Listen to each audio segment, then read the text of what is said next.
हरि ओम नमस्ते संस्कृत पाठे सर्वेषां स्वागतम। एकादश श्रेणीर प्रिय भाई बोनेरा आज के आमी এই ভিডিওটির মাধ্যমে তোমাদের ফার্স্ট সেমিস্টারে যে সংস্কৃত সাহিত্যের ইতিহাস আছে সেই সংস্কৃত সাহিত্যের ইতিহাসের যে একটি পাঠ আছে সেই পাঠের নাম হচ্ছে বৈদিক সাহিত্য। সেই বৈদিক সাহিত্য থেকে আজকে গুরুত্বপূর্ণ যেগুলো না দেখলেই নয় পরীক্ষা চলে আসছে মনে রাখবে, কিন্তু যে প্রশ্নগুলি না দেখলেই নয় সেগুলি নিয়ে আসি। একবার হলেও এই ভিডিওটি যে দেখবে হয়তো বা সে কমন পেতে চলেছে। তো তোমাদেরকেও বলছি এগুলো যে পড়ে যাবে না হয়তো বা সে পরীক্ষাতে অনেক কিছু মিস করবে, ঠিক আছে? তো এবারে দেখো পাঠস্য প্রাম্বে সর্বে মিলিত্বা একবারম বদন্তু হরি ওম। বাহ, এবারে পাঠস্য প্রাম্বে বয়ম সর্বে মিলিত্বা একা প্রার্থনা কুর্মঃ। अहम किम वदामि स्म पाठस्य प्रारंभे वयम सर्वे मिलित्वा एका प्रार्थना कुर्मः। अहम हस्तम एवं करोमि चेत् सर्वे वदन्तु। अस्तु वा? ओम सर्वे भवन्तु सुखिनः सर्वे सन्तु निरामयाः सर्वे भद्राणि पश्यन्तु मा कश्चित् दुःखभाग् भवेत्। ओम शांति शांति शांति। বাহ, খুব ভালো হয়েছে। এবারে পছন্দ সর্বে ডিজিটাল বোর্ড, পছন্দ সর্বে মম মুখম অহম কিম বদামি তৎ শৃণ্বন্তু সর্বে। অস্তু বা পছন্তু।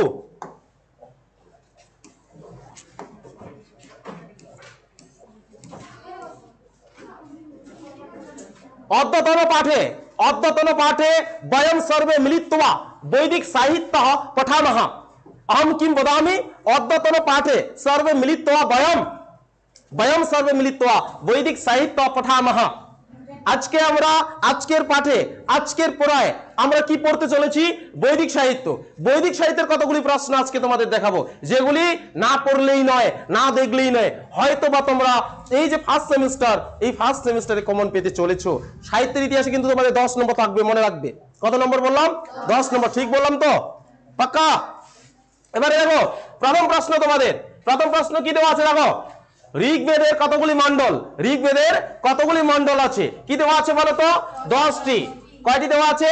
10টি। প্রিয় ভাই বোনেরা যারা আমাকে বিভিন্ন জায়গা থেকে দেখছো, দূর দূরান্ত হইতে দেখছো, তোমাদের কাছে আমার অনুরোধ তোমরা এই ভিডিওটি দেখার সাথে সাথে অবশ্যই নোট করে নিবে। আর হ্যাঁ, আমার পড়া, আমার ভিডিও, আমার কথা যদি ভালো লেগে থাকে তাহলে অবশ্যই কমেন্ট বক্সে হরি ওম লিখে সেন্ড করবে। হয়তো বা হরি ওম লিখে সেন্ড করলে আমার মতো খুশি আর কেউ হবে না। তো এবারে দেখো 2 নম্বর প্রশ্ন কি দেওয়া আছে? 2 নম্বর প্রশ্ন দেওয়া আছে ঋগ্বেদের আরণ্যক কটি আরণ্যক আছে দেখানো আছে। দেখো উত্তর কটি দেওয়া আছে বলো তো? 2টি। ঠিক আছে, যখন উত্তরটি বলতে বলবো সর্বে উচ্চারন্তু সর্বে মিলিত্বা একত্রে বদামহ। সবাই মিলে একসাথে বলবো, ঠিক আছে? এবারে 3 নম্বর দেখো। 3 নম্বর প্রশ্ন কি দেওয়া আছে? ঋগ্বেদের কতগুলি ছন্দ? কয়টি ছন্দ হবে? 60টি ছন্দ। ঋগ্বেদের 60টি ছন্দ। তারপরে দেওয়া আছে দেখো 4 নম্বর প্রশ্ন কি দেওয়া আছে? কোন বেদকে বলা হয় দশতরি? ঠিক আছে, কোন বেদকে দশতরি বলা হয়? ঋগ্বেদকে। কোন বেদকে বলো তো? ঋগ্বেদকে। একত্রে বদামহ। ঠিক আছে, একত্রে বদামহ। একত্রে বলতে একসাথে বলবো, ঠিক আছে? একসাথে বলতে হবে। তারপরে দেখো ঋগ্বেদের মোট সূক্ত সংখ্যা। ঋগ্বেদের মোট কতগুলি সূক্ত সংখ্যা আছে বলো তো? হ্যাঁ, 1017টি, তাই না? সংখ্যাটা ঠিক আছে তো? 1017টি। যারা এমন করে গুনতে পারবে না 10-17 মনে রাখবে। কি? 10-17, বাস। তারপরে দেখো ঋগ্বেদের কতগুলি শাখা বর্তমানে পাওয়া যায়? 2টি। কতগুলি শাখা পাওয়া যায়? 2টি শাখা। ঠিক আছে, এটা দেখা হয়েছে। এবারে পরের পাতা দেখি কি আছে। এবারে দেখো বৈদিক সাহিত্য থেকে আরো দেওয়া আছে, কি দেওয়া আছে এবারে 7 নম্বর প্রশ্ন দেখো, ইন্দো ইউরোপীয় ভাষা সমূহের মধ্যে সাহিত্যের প্রাচীনতম নিদর্শন হলো কি হবে বলো তো? ঋগ্বেদ। সাহিত্যের প্রাচীনতম যে একটি নিদর্শন, ঠিক আছে, সেটি হচ্ছে কি বলতো? ঋগ্বেদ। তারপরে 8 নম্বর প্রশ্ন দেখো, 8 নম্বর কি দেওয়া আছে, শৌনকের মতে ঋগ্বেদের কয়টি শাখা পাওয়া যায়? কয়টি? 5টি। শৌনকের মতে ঋগ্বেদে কয়টি শাখা পাওয়া যায়? 5টি। এখানে একসাথে বলছো মানে কি হচ্ছে বলতো? একবার তোমাদের পড়া হয়ে যাচ্ছে, এখানে কি হয়ে যাচ্ছে? পড়া হয়ে যাচ্ছে, বাড়ি গিয়ে শুধু ফলো করবে। আর এগুলো পড়লে কি হয় বলতো? তোমাদের হুবহু এখন মুখস্থ করতে হয় না। শুধু যাতে, কেন হুবহু মুখস্থ করতে হয় না? কারণ উত্তর ওখানে দেওয়াই থাকবে তোমাদের। যদি পড়াটা তোমরা একটু মনোযোগ সহকারে পড়ো, উত্তরটা দেখা মাত্রই তোমরা চিহ্নিত করতে পারবে যে না এটা আমি পড়েছি, এই প্রশ্নে এটা উত্তর। আচ্ছা এখন যদি আমি বলি ঋগ্বেদের কয়টি মণ্ডল বলো তো? 10টি। এই দেখছো বলে ফেলছো, কয়টি মণ্ডল? 10টি। তারপরে দেখো 9 নম্বর, ঋগ্বেদের প্রথম মণ্ডলের প্রথম সূক্তটি কোন দেবতার উদ্দেশ্যে রচিত? অগ্নি। ঠিক আছে, এখানে আছে ঋগ্বেদ, ঋগ্বেদের মণ্ডল আছে কতগুলি, সেই মণ্ডলের কোন মণ্ডলের কথা বলা হচ্ছে? প্রথম মণ্ডলে। ঠিক আছে, প্রথম সূক্তটি কোন দেবতার উদ্দেশ্যে রচিত? কি হবে? অগ্নি। তারপরে 10 নম্বর দেখো, 10 নম্বর কি দেওয়া আছে, সজনীয় সূক্ত বা ইন্দ্র সূক্ত ঋগ্বেদের কোন কোন মণ্ডলে আছে? কোন মণ্ডলে আছে? দ্বিতীয় মণ্ডলে আছে। কোন মণ্ডলে বলো তো? দ্বিতীয় মণ্ডলে। হাসবে না, পেছনে কিন্তু হাসি হচ্ছে, তোমরা ভেবো না আমি ভিডিও করছি, ভিডিওর মধ্যে গালিগালাজ দিয়ে দিব, সংস্কৃতে গালিগালাজ দিব। ঠিক আছে, গালিগালাজ কাকে বলে দেখবে? সংস্কৃত। ঠিক আছে, সংস্কৃত গালিগালাজ শুনেছো কোনোদিন? প্রথম শুনবে, প্রথমও শুনবে, একবারে মুখে কালো অন্ধকার মেঘ নেমে আসবে। সেই জন্য বলছি, তদর্থম অহং বদামি পশ্যন্তু সর্বে ডিজিটাল বোর্ড, পশ্যন্তু সর্বে মম মুখম, পশ্যন্তু সর্বে মম লেখনি, লেখনি। ঠিক আছে, সবাই আমার দিকে কেমন করে তাকায়, আমার লজ্জা লাগে না? এটা তো বলছি। কি আছে এটা? নারসংশীয় সূক্ত ঋগ্বেদের কোন মণ্ডলে রয়েছে? পঞ্চম মণ্ডল। কোন মণ্ডলে রয়েছে বলতো? পঞ্চম মণ্ডল। এবারে নেক্সট, পাশ্চাৎ কিমস্তি পাসন্তু সর্বে, পাশ্চাৎ কিমস্তি পাসন্তু সর্বে। এবারে দেওয়া আছে দেখো যে 12 নম্বর, ঋগ্বেদের কোন মণ্ডলে পরমাত্মার স্বরূপ সম্পর্কে বলা হয়েছে? ঠিক আছে, ঋগ্বেদের কোন মণ্ডলে পরমাত্মার স্বরূপ সম্পর্কে বলা হয়েছে? কোন মণ্ডলে হবে বলতো? চতুর্থ মণ্ডলে। কোন মণ্ডলে? চতুর্থ মণ্ডলে। তারপরে দেখো এবারে কি দেওয়া আছে, পর্জন্য সূক্ত ঋগ্বেদের কোন মণ্ডলে দেখা যায়? পর্জন্য সূক্ত ঋগ্বেদের কোন মণ্ডলে দেখা যায়? সপ্তম মণ্ডলে। তারপরে কি দেওয়া আছে 14 নম্বর দেখো, ঠিক আছে, বালখিল্য সূক্ত ঋগ্বেদের কোন মণ্ডলে রয়েছে? বালখিল্য সূক্ত ঋগ্বেদের কোন মণ্ডলে রয়েছে? অষ্টম মণ্ডলে। কোন মণ্ডলে রয়েছে? অষ্টম মণ্ডলে। 15 নম্বর, তোমাদের 15 নম্বর প্রশ্ন হচ্ছে, সর্বপ্রথম গঙ্গার উল্লেখ ঋগ্বেদের কোন মণ্ডলে পরিলক্ষিত হয়? ঠিক আছে, দশম মণ্ডলে। কোন মণ্ডলে হবে? দশম। এখানে বলা হচ্ছে সর্বপ্রথম গঙ্গার উল্লেখ, গঙ্গার বলতে গঙ্গা নদীর উল্লেখ। ঠিক আছে, কোন মণ্ডলে পরিলক্ষিত হয় বলতো? দশম মণ্ডলে। তারপরে 16 নম্বর প্রশ্নে কি দেওয়া আছে, সায়নাচার্য, সায়নাচার্য বা সায়নাচার্য, বাংলায় উচ্চারণ করলে সায়নাচার্য, যেহেতু আমরা বাংলায় পড়ছি সায়নাচার্য উচ্চারণ করব। আর অন্তঃস্থীয় জয় রেপ বা অন্তঃস্থীয় জ থাকলে আমি কি উচ্চারণ করতে বলছি? ইয় উচ্চারণ করতে হবে। কি? ইয়। যেমন বাংলায় আচার্য, সংস্কৃত হচ্ছে আচার্য। কি হয়? আচার্য। ঠিক আছে, বাংলায় হচ্ছে আচার্য, সংস্কৃত হচ্ছে আচার্যা। কি হবে? আচার্যা। এমন উচ্চারণ করতে হয়, এটা বলে দিয়েছি। পশ্চাৎ, পশ্চাৎ কিমস্তি,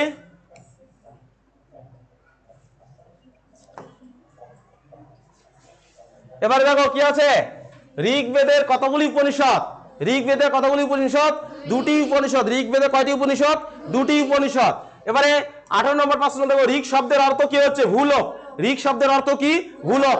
যেগুলো আসতেছে এখানে, যেগুলো দেখাচ্ছি, যেগুলো বলছি আমি কিন্তু বারংবার বলছি, বারংবার বলছি, অহম বহু বারম বদামি, অহম বহু বারম বদামি। খুবই গুরুত্বপূর্ণ। ঠিক আছে, খুবই গুরুত্বপূর্ণ, অনেকবার বলছি। এবারে দেখো, এবারে হচ্ছে মহাভাষ্য গ্রন্থটির রচয়িতা, মহাভাষ্য গ্রন্থটির রচয়িতা, মহাভাষ্য গ্রন্থের রচয়িতা কে বলতো?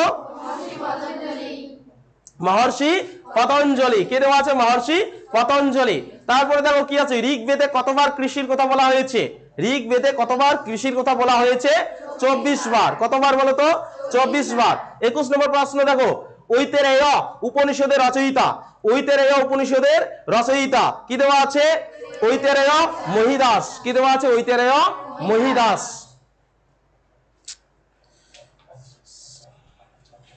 এবারে তারপরে কি আছে? পশ্চাৎ পশ্যন্তু কিমস্তি। এবারে কি দেওয়া আছে দেখো, এবারে দেওয়া আছে 4টি বেদকে ভাগ করেন। 4টি বেদকে ভাগ করেন। কে ভাগ করেছিলেন 4টি বেদকে? ব্যাসদেব। আর এটা আমরা কোথা থেকে জানতে পারি বলো তো? কে বলতে পারবে? কোথা থেকে জানতে পারি? উপমান্যু কোথা থেকে? সেখানে আমি বলেছিলাম, তাই না? এবারে দেখো, ইন্দ্রের অস্ত্র কি ছিল? ইন্দ্রের অস্ত্র কি ছিল? বজ্র। বজ্রকে ভয় পাও? ভয় লাগে? আছো কেউ যাকে ভয় লাগে না? হ্যাঁ, আমার তো সেই ভয় লাগে। বজ্র জানো কি? কি বলো তো? বিদ্যুৎ। তারপরে দেখো, এবারে 24 নম্বর প্রশ্ন, ত্রিষ্টুপ ছন্দে পাদ আছে। ত্রিষ্টুপ ছন্দে পাদ আছে কয়টি বলো তো? 4টি। কয়টি? 4টি। ন হসন্তু, ন হসন্তু মাস্তু অধিকম মাস্তু। শাম শব্দের অর্থ, শাম শব্দের অর্থ কি? গীতি। শাম শব্দের অর্থ হচ্ছে গীতি। তারপরে দেখো, সামবেদের আরণ্যকের নাম হলো, সামবেদের আরণ্যকের নাম হলো কি হবে? মুন্ডক। কি হবে বলো তো? মুন্ডক। ঠিক আছে, সামবেদের আরণ্যকের নাম হচ্ছে মুন্ডক।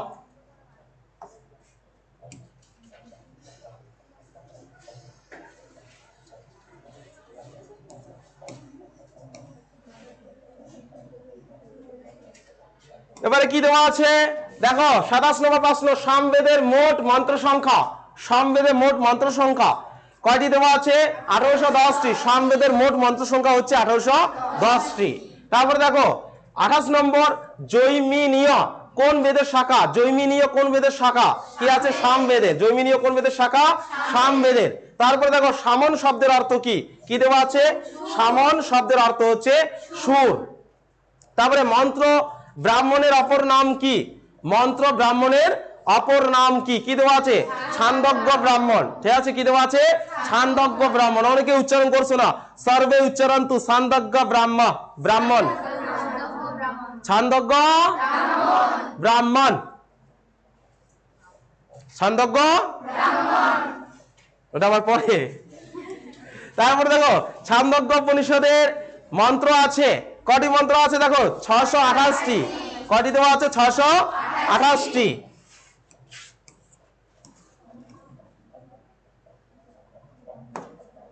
এবারে দেখো, এবারে কি দেওয়া আছে? যে বেদে দেবতাদের স্তুতিমূলক মন্ত্রের সংকলন আছে তাই হলো ড্যাশ, তাই হলো কি? তাই হলো ঋগ্বেদ সংহিতা। ঠিক আছে, কি হবে তাহলে? ঋগ্বেদ। তারপরে কি দেওয়া আছে? ঋগ্বেদের ছন্দের ভিত্তি হলো, ঋগ্বেদের ছন্দের ভিত্তি হলে কি হবে? অক্ষর। ঋগ্বেদের ছন্দের ভিত্তি হচ্ছে অক্ষর। এগুলো খুবই গুরুত্বপূর্ণ কিন্তু, খুবই। তারপরে কয়েকটি অনুবাক নিয়ে এক একটি কি রচিত হয়? মন্ডল। কয়েকটি অনুবাক নিয়ে, ঠিক আছে, অনুবাক নিয়ে কি হয়? এক একটি মন্ডল। তারপরে দেখো কি দেওয়া আছে? ঋগকে সামের ড্যাশ বলা হয়। ঋগকে সামের কি বলা হয়? যোনি বলা হয়। তারপরে দেখো সামবেদ, সামবেদের দাঁড়াও প্রশ্নটা তুলি।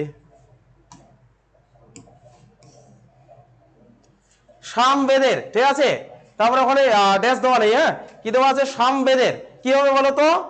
দ্বিতীয় ভাগ। ঠিক আছে, সামবেদের দ্বিতীয় ভাগ।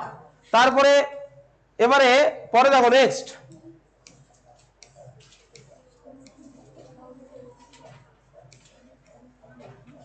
এটা আবার এখানে দিয়েছি, এটা আবার 40 41 এখানে আসছে। তো যাই হোক, এবারে দেখো এবারে কি আসবে? এবারে কি আছে দেখো, ঋক মন্ত্রে, ঋক মন্ত্রে ড্যাশ স্বর ব্যবহার করে বিভিন্ন সুরের বাদ্যযন্ত্র সহ গান করা হয়। ঠিক আছে, কয়টি স্বর বলো তো? 60টি স্বর। কয়টি স্বর? 60টি। তারপরে 38 নম্বর প্রশ্নে দেখো কি আছে? ঋক মন্ত্রে ড্যাশ স্বর ব্যবহার করে বিভিন্ন সুরের বাদ্যযন্ত্র সহ গান করা হয়। একটা প্রশ্ন ডবল বার হয়েছে। ঋক মন্ত্রে।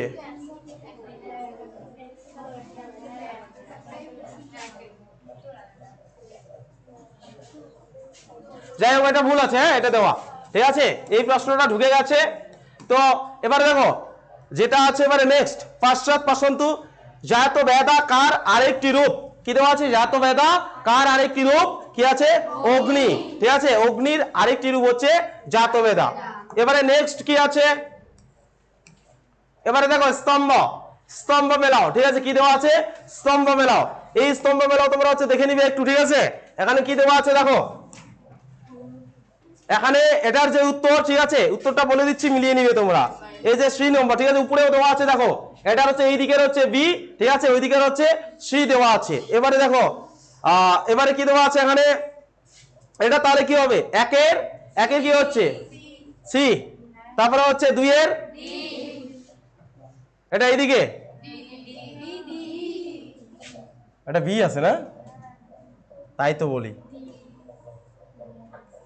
তারপর কি দেওয়া আছে, তিনের, তারপরে ঠিক আছে, এটা মিলানো আছে, এই দিকেটা তোমরা করে নিবে, ঠিক আছে, একটুখানি দেখলেই হয়ে যাবে, এখানে বি নাম্বার হবে। তো